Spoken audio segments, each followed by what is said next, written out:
Assalomu alaykum qadrli obunachilar. Navbatdagi dastavka xizmatimiz Namangan viloyati Uch tumani Yorkata qishlog'iga 50 ga 120 ligini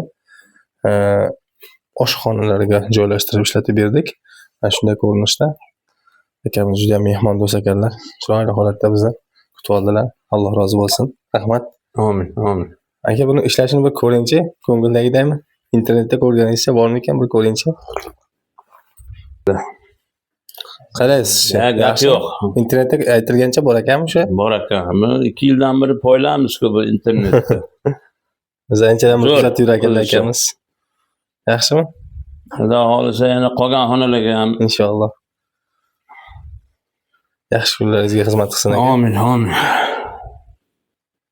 Sizlarga ham tavsiya beramiz. Juda ham chiroyli holatda isitib beradi. Uylaringizni ham, hamda oshxonalarni qilib, bir vaqtda esdan chiqib qolgan bo'lsa, o'zimizga murojaat qilib borasizlar. Ekrandagi telefon nomerlarda WhatsApp, Telegram bor. Hozirgi kunda juda ham ko'p qo'ng'iroqlar bo'layotgani uchun zaynat tushib qolinyapti. Ko'pchilik bizdan shuni e'tiroz qilishyapti. Imkon qadar shu nomerdagi Telegramga murojaat qilib borasizlar. Barchaga omad, like bosib, obuna bo'lib qo'yinglar.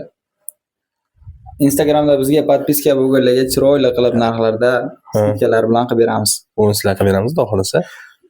Sog' bo'linglar.